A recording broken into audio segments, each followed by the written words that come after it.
issues to us and also for us to take issues to them, to sort of help each other out and work together. And that's myself, curriculum chair, Leslie, and our CTE dean, our arts and science dean, and our student services dean. And we have a whole variety of people who attend the meetings as resource people. Our Senate president frequently attends.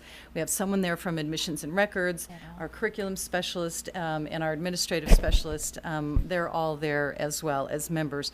And I just want to say one thing before I step back from this, and that is really I have to thank three people. My articulation person is Elizabeth Flugging, who is amazing in what she does with only a half-time position. Michelle Vidari and Susan Vetker-Slape are our curriculum support people, and they really do a tremendous amount for us and helped put together some of the numbers for this evening.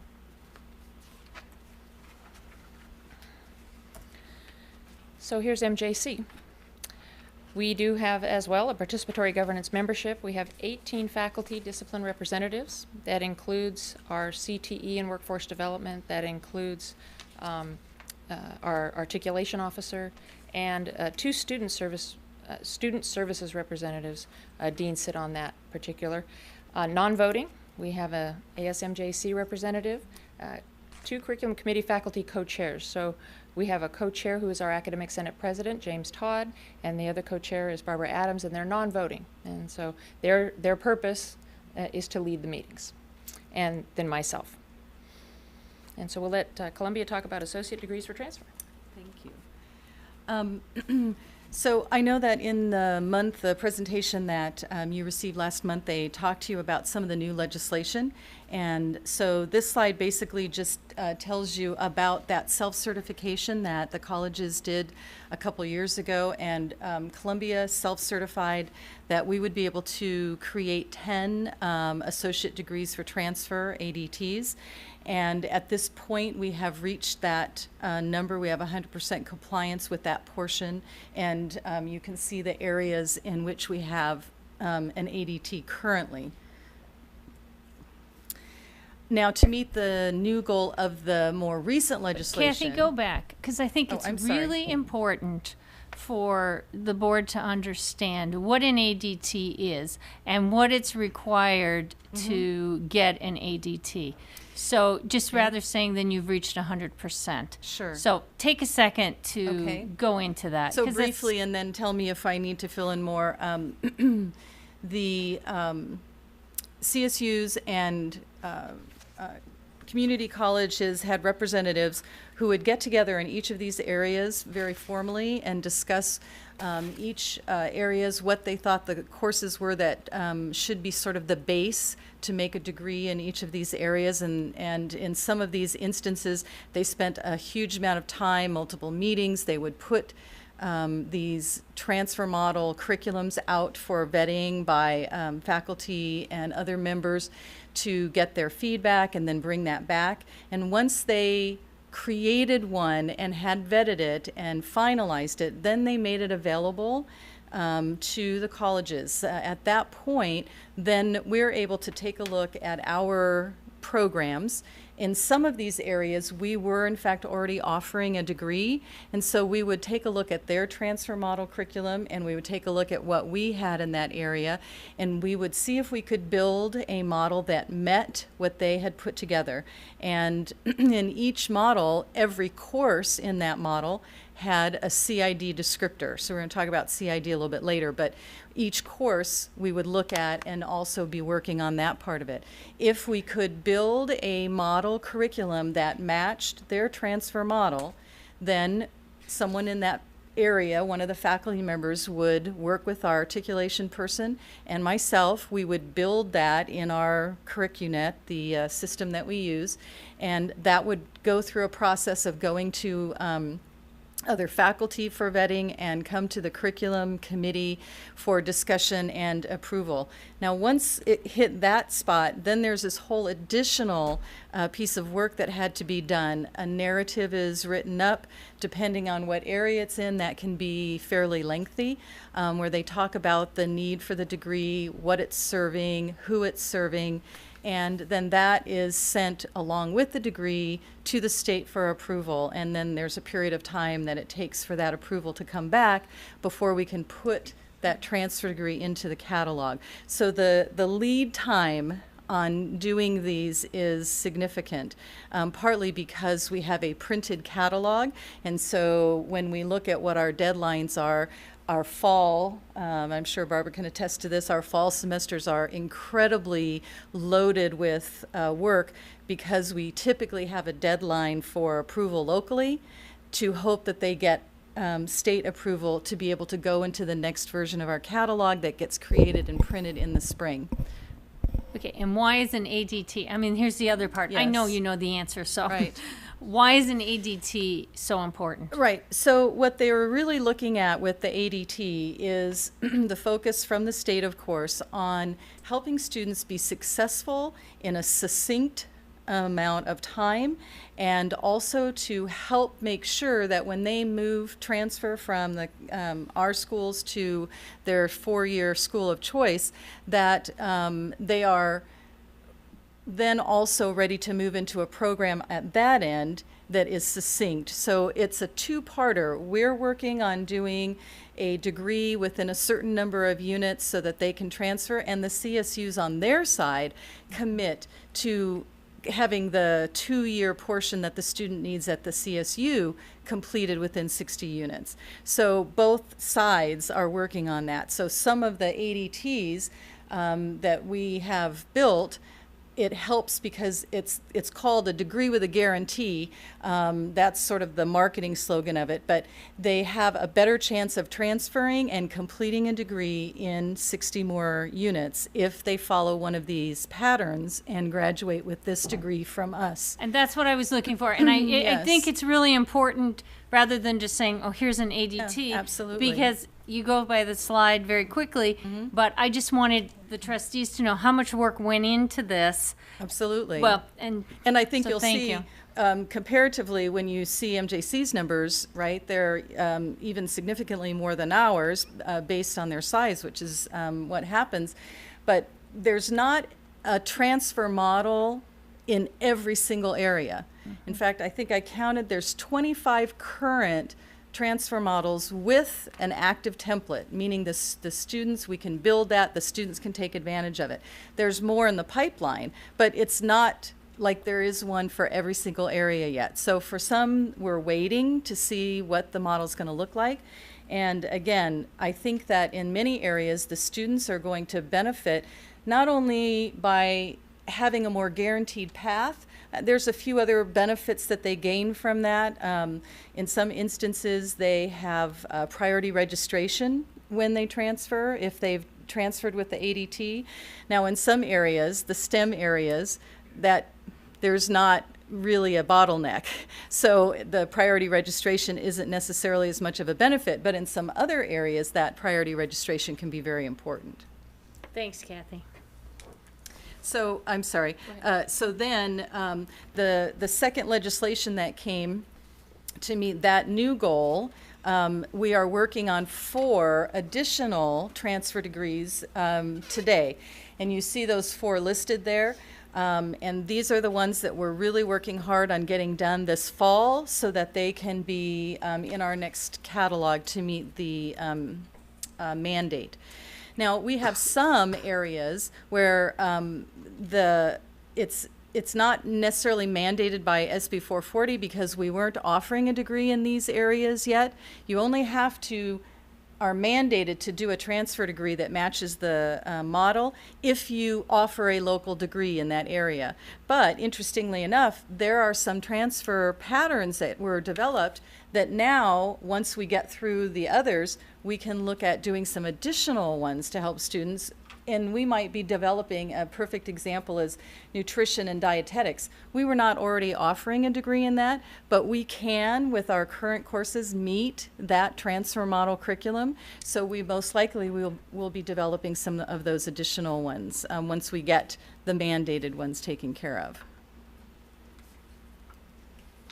And I think that's an important point. When we talk about self-certification, in other words, these are all degrees that we had already currently offered and were in the inventory at the state level. And they said, you will do an associate degree for transfer using our template, our model, our course identifiers, CIDs, or you will not offer your degree. I mean, and that was really the hammer that hit. I think that's where people started to pay attention.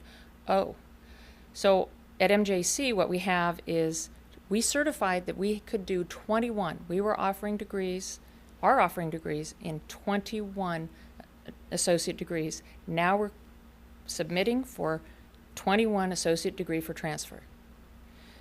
19 are fully approved. One is at second review, and that is at elementary teacher education. That means we expect imminently. In fact, I expected before tonight to hear that that one has been approved. We've already been back and forth with what changes they want on that. We should hear from it shortly. One is above the original 21 we submitted, and that's in philosophy. We have not submitted at all on one, and that is a difficult conversation in our curriculum committees and across our disciplines, and that is the one that is in computer science. We have not begun the process, and we need to be able to submit and finish that degree by December of 2014, and that is the teeth in SB 1440. You're going to ask me why, so I'll answer it ahead of time, and that is because we do have a problem with our math and the unit values. It is not unique to us. It is a problem. We have other disciplines who have put forward associate degrees for transfer and have reduced what they're offering in order to meet the associate degree for transfer. We are not there yet with this particular associate degree for transfer.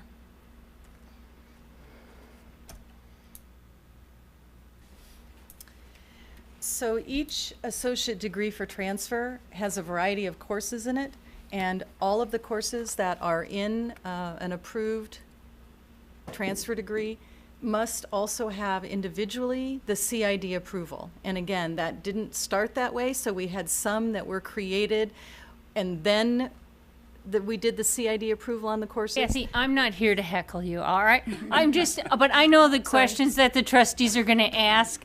So explain to them what a CID is. And I apologize. I thought that was part of the last presentation. Yeah, but it's a month, so no problem. Just go. Okay, it's a month. And country music, so just go ahead. Yes. So essentially, what they're doing, and this is what I mentioned before, they are working to have a course descriptor that includes what they feel is the base, the foundation of what should be covered in that course. It is not the entire course. You can have more than what is in a course descriptor, but they look for certain basic foundational things in that course descriptor. And again, these were developed by groups that got together and worked with both community college faculty and CSU faculty working together to talk about and describe these and decide on the descriptors for the courses. And so when we look at our courses, and many of which had individual articulation with four-year colleges, I think it's important to note that. It's not like this is brand new. We've been working and doing articulation individually with courses in schools, of course, for many years. And so the idea would be, if you have a course that you believe matches the descriptor, or the articulation officer sends that off through the process. It gets reviewed by faculty in that discipline, and it can either be approved or it can come back conditionally approved, meaning basically it was there, but it's missing one or two things, and they tell you what it is that they believe is missing, or not approved. This is not the same course. We don't feel that this is a match. And so we've been going through this process for a couple of years. And again, our articulation officers are doing a tremendous job of talking to faculty, saying, here's the descriptor, do you have a course that matches this? Or a faculty member will contact them and say, I'd like you to submit this course for this descriptor, and we get that process underway. So when you look at the numbers, Columbia College has submitted 142 course outlines of record for approval to be matched with one of the CID course descriptors. And of those 142 that we've submitted, 88 of them have been approved. 32 of them, which is a pretty significant number, are waiting for review. And this has been a challenging process because different disciplines have been different, working at different paces about how quickly they do the reviews and get back to us.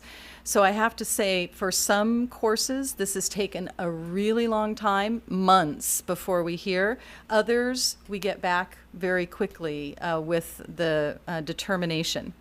So we have 7 that are conditionally approved that we're working with faculty on right now to bring back through our curriculum committee with the necessary changes to meet the comments that were sent to us on the conditionally approved. 6 additional were resubmitted. We had 1 that was conditionally approved, and then it's conditionally approved for a year. You have a year to get it back to them. And if you don't do it within that year, it expires, and you have to start from scratch. So we had 1 course that kind of slipped through the cracks like that, and I suspect I used to know what it was, and I'm blanking out right now, of course, but it was because we had no full-time faculty member in that area. So as curriculum chair, I've only been in the position for about 14, 15 months, but one of the things that is happening is that when we don't have a full-time faculty member, I do a lot of work with our adjunct faculty members to try and be doing some of this curriculum because there's no full-time faculty to represent it.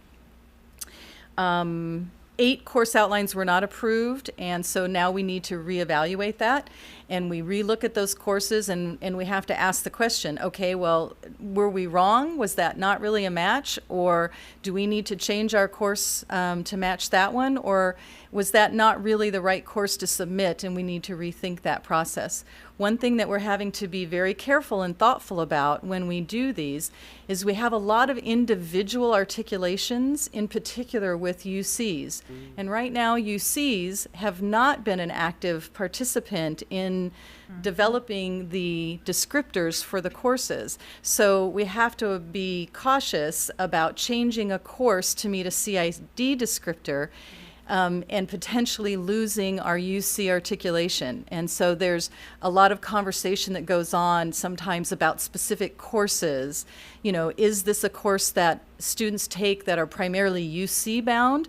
Or is this a course, and what place does it play in the degree? I had a question. The descriptors that you mentioned now, who is providing our faculty with the descriptors? Because you're saying the UCs haven't provided descriptors for some courses.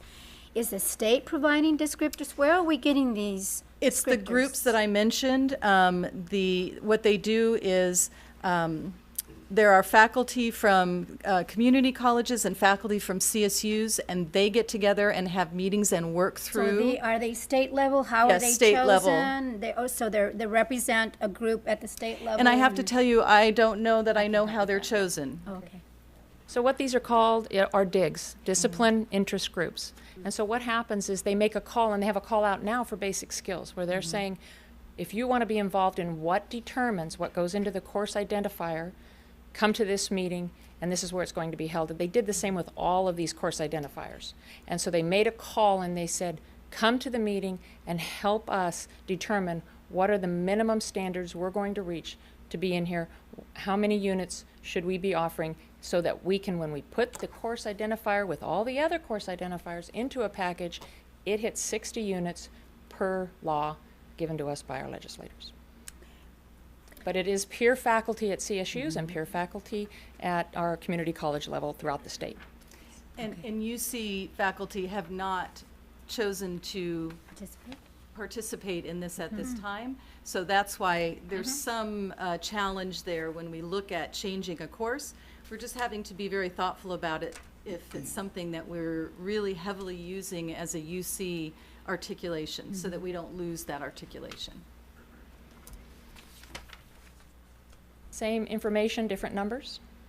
We submitted 209 course outlines of record so that we could get CIDs, course identifiers, that we could put into our associate degree for transfer packages for our students. 138 have been approved, and I'm going to do a shameless plug right now in our curriculum committee. Barbara Adams has worked exceptionally hard and communicated exceptionally well. I think she's, aren't you in comm? Yeah. So,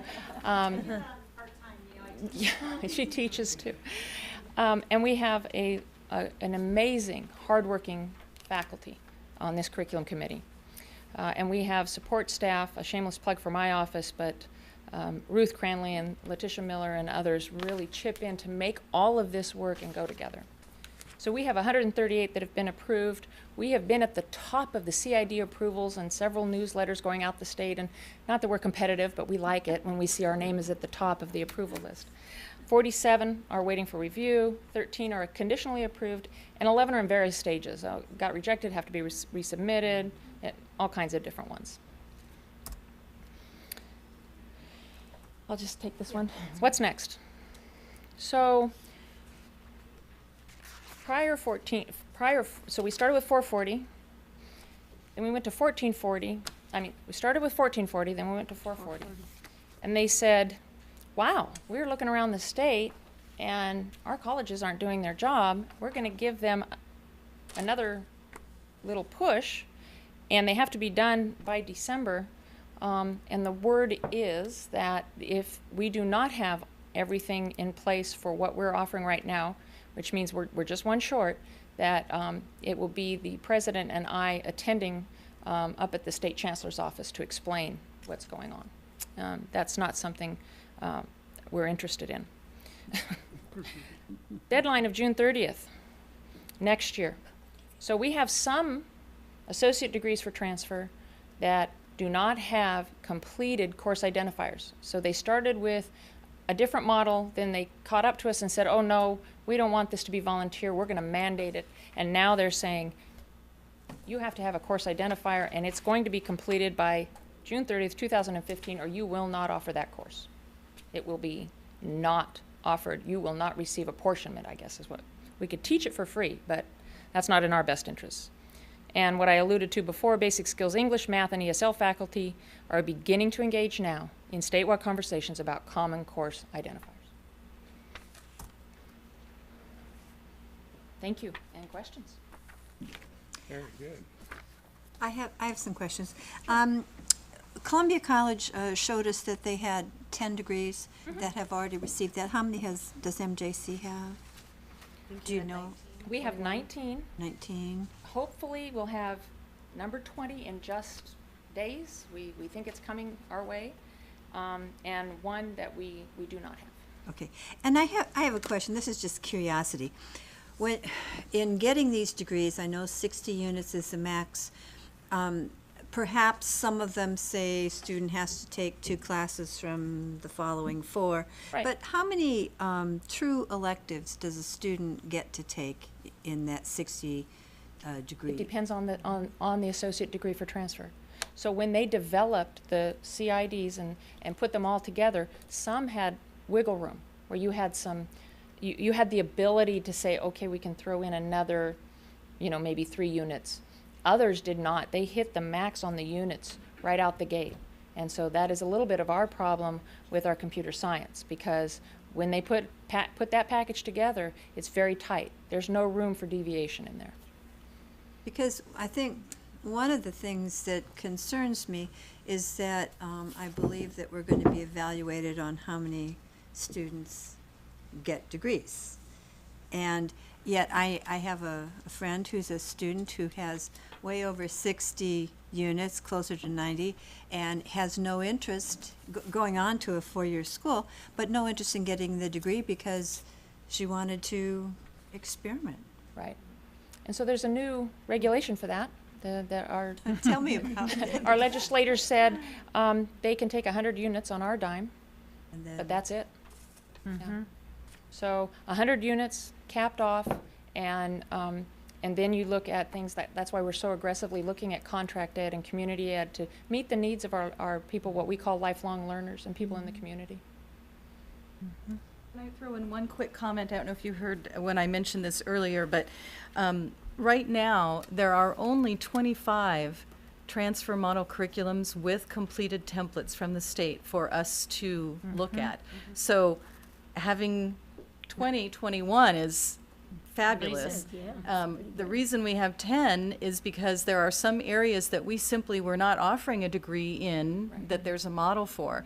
Now, they're going to continue to come out with additional models. We're waiting, really, it was supposed to be September 1st, so we're waiting any day for the chemistry TMC to be available, and then Came out today. Oh, really? Yeah. Must have been since noon. We got that announcement. We were just looking at it. So, it will be sort of an ongoing process where when they come out with a new one, then we have, I believe it's 18 months from the time that it comes out for us to build the corresponding transfer degree at the local level, if in fact we're offering that program. And sometimes a decision is made. Ours is a perfect example, if I can just take a moment. Computer science.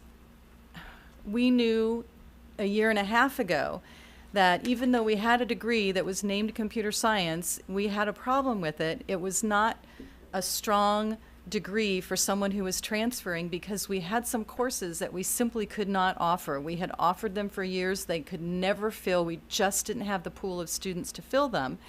And so very early on, we made the decision to pull our computer science degree. Now, that doesn't mean we're not offering degrees in the computer area, but it really helped us take a look at our program and say, what is it that we're offering? What is our program about? And, we've really restructured and done some different things in our area, but we will not, at Columbia, be developing the computer science transfer degree, because unless we end up doing eventually a conjoined program with another college, because we simply have a couple of courses, assembly language, if anybody remembers that, one that I took years ago, that we could just never fill. So each college and each discipline really has to take a look, and then I think it's been very helpful for evaluating our programs and really thinking about who are our students and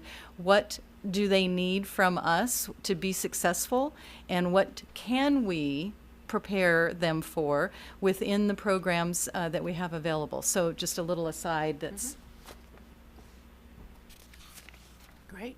Well, I just want to thank you. I really appreciate this information. Being a teacher, I like to look at curriculum and I like to know what's going on, because from your presentation, I see that you're very student-oriented and wanting to get our students where they need to be in terms of transferring or whatever educational need they may have.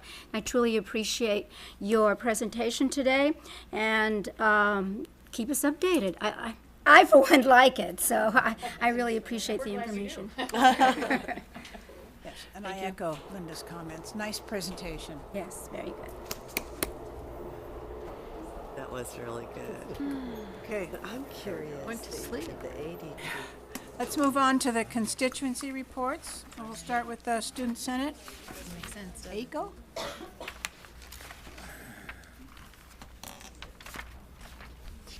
Hi everyone, good evening. Good evening, board. First off, I want to apologize that I was not here at the last meeting.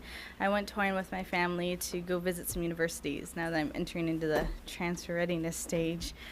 So many choices to choose from. But I'm here now, and I'm sorry I missed you guys at Columbia. But I'll be there for the next meeting, so I'll be able to greet you guys when you're down there, up there at Columbia. So some of the events that have happened this past month, we helped with X-Reg. Well, I was touring with my family, but my wonderful Senate did help with Columbia College X-Reg that we had for new incoming students, and helping them register and get set up with Connect Columbia and everything. That day, we also launched our Facebook page. So we now have Associated Students ASCC Facebook page to kind of keep our students in the loop of what events are happening and kind of keep that communication flow going. We also participated in In-Service Day and Inflex Day, and that was a great experience. It was my first time attending one, so thank you, Dr. Fairchild. September 2nd, we had a welcome back barbecue, and that was a great success. We had a lot of students, we had hamburgers, we had hot dogs. Hamburgers went fast, so it was very good. And we also had some music games and a table of information booth of what we offer our students there on campus. Some upcoming events for this month is Wednesday, September 17th is Constitution Day, and we're all set. We're all geared up for it. We have constitutions to pass out. We also have voter registration ballots so they can register to vote. We also have some free snacks that they can enjoy, some cookies and water. And we also have a fun Constitution Day quiz that we have prizes that they can fill out the quiz, and one with the most correct answers can get a little raffle prize. And we also have our first ASCC meeting this Friday, September 12th, and that's from 1 to 2:20 in the Student Center.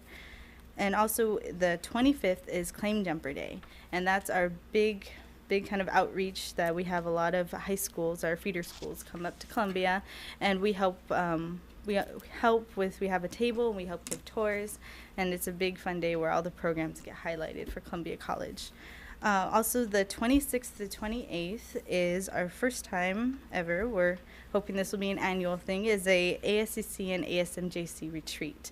And we're having it to kind of focus on communication and collaboration and kind of building that relationship between the two sister senates and keeping that going. We're hoping this will be an annual thing. So Columbia is going to kick it off, and then ASMJC will reciprocate next year. With the retreat, we're also going to have our student trustee, Andrew Campbell. He's going to be coming and speaking with us and talking about district communication there. And we'll also have senators from SSCCC Region 5 as well to talk about some state advocacy and what we can do on our part to help them advocate for us on a state level. So yeah, it's a busy month, but we're getting ready for it. So thanks. Good. Any questions? No? Okay, thank you, Aiko. All right, MJC, Luis? Laundry list of things to report. So, good evening, Board of Trustee members. If you could do me a favor and pass these around, Madam Chair, and then members of the audience. So, the booklets that are being passed around to you, I printed out 12. I believe I'm like 3 short for the other side of the room. So, but nonetheless, the booklets that you have in front of you, those are our benefit booklets. Our students pay a $5 benefit sticker fee. And this is actually the product that we have produced this year. On a high note, we have 40 plus businesses that actually honor our benefit sticker, and they range in discounts from 10 to 20% up to like 30 or so. And it's not just here locally in the Modesto area. It actually goes off and extends Stanislaus County-wide. For Columbia College, we do have a company out there that does that provides rafting services, and they jumped on the bit when they heard that it's actually honored through Columbia as well, because they have a lot of business up through Columbia students, and we offer 20% discount. On the first page on the right-hand side, we have a brief description of some of the school supplies that we offer on a daily basis for some of the students. On the second to last page, we have a picture of the majority of our Senate, with the exception of 5 people possibly that weren't pictured. And then also, as you flip through it, there are a handful of neat facts. For example, some famous people that either attended Modesto Junior College or the local Modesto area, like, for example, Jeremy Reynolds. So we're very excited to go off and produce this. The printout, the little printout that you have in front of you that's stuck in the first page as well, is our new website page. It's trending at MJC. This is a product of our communications vice president and the communications committee. We go off and update Welcome Back Week, for example, and all the different activities that are being presented at MJC. Quick note, the soccer team that we have on campus, I believe, is ranked 9th nationally. So that was really neat to know. So it's definitely something, a page to go off and visit if you want to be up to date on all MJC news. We went off and had our Welcome Back Week the week of August 25th. It was a big success. We did something a little bit different this time around by hosting it the first week of school, and the initial reports that we received back from clubs is that they received a increase in students who reported interest or wanted to go off and register for their clubs, about to 2 or 3-fold comparison from last year when we would held that event on the 2nd or 3rd week of school. We went off and received our first order of polos for the Senate. I'm sporting one, as you see right now, and we have our logo. On top of that, we do have our joint retreat on the week of the 26th. One thing that was brought to my attention earlier this week is we had a student, some of you might know her, she's a former Senator Taylor Ray Lavelle. She's actually attending Howard University. She experienced such success with our cram night, both in her studies and during her time here through her leadership development, that she pitched it to the administration at her university in Washington, and they actually went ahead and picked up the idea, and they're going off and hosting their first annual cram night. And nonetheless, that was music to our ears to go off and see that she learned a lot from our campus, and she's taking that on to her university. And then two last quick things: Constitution Day on September 17th, we are handing out constitutions on both campuses. And then for voter registration day, we have partnered up with 3 clubs on campus: the Democratic Club, the Republican Club, and the Liberal Club. Their official names might differ a little bit, but we're actually going to be having a respective table for each of those clubs, so that way each individual club can go off and register people based off of their party affiliation, so that they don't feel so that they feel more comfortable and more at ease when they approach each respective table. And that is it for right now. Do we have any questions or comments? No? All right, thank you so much. Thank you. Thank you. All right, next we have the faculty rep to the board. Good evening, everyone. Good to be here. I would just like to really thank Susan and Leslie and Kathy for their presentation. Those of us that actually have been involved in discipline input groups and working on this for a long time, it's really nice just to look and see where it's all led. And I want to give a plug in for Barbara Adams too, because I just can't even believe how much work she does. So really good job on the presentation. It was actually pretty inspiring and energizing for those of us that work on that stuff on a discipline level all the time. So thanks. Good job. I think you all have a list of the current meetings that I attended since the last meeting. One was conspicuously missing, and I didn't catch that, and that actually was the technical assistance from the State Academic Senate right before I came here. So there is an additional meeting that should be on there, which was a 2-hour meeting where we talked about a lot of the things that we were talking about for high unit value here earlier, and it was actually pretty good. So I'm hoping that we make some headway and move ahead on that. But some of the technical assistance visits that we haven't always been terribly productive. I think this one actually was. So it was a good visit. One other thing is, you might notice there aren't any Columbia visits, as Angie pointed out. I will be remedying that situation, at least in part, this Friday by being up there in Columbia. The board chair pointed that out to me, by the way. Okay, good, excellent, excellent. So I did notice that, and will try to do my best to remedy that. So those of you from Columbia, please invite me to things that I might not know about, and I might just drop in on those. So good stuff happening up there, so I don't want to miss it. Thank you. All right, Academic Senate, Ted or James? Ted. Let's have Ted. Ted, be sure to invite Brian to all of the Columbia College roundtables. I have. First of all, I want to thank the board for this opportunity to report to you, be available for ask questions, anything about comments that we offer. We really appreciate this opportunity. In light of that, 3 quick things. First of all, a very successful faculty retreat, lively, well-attended. We had a very intense dialogue about the issues of institutional integrity, evaluation, and shared governance. And I think it gave us a great lead in to be able to lead to number 2, which was a really outstanding Institute Day. Our first in-service in the fall was, from my 43 years in the community college, one of the best I'd ever experienced.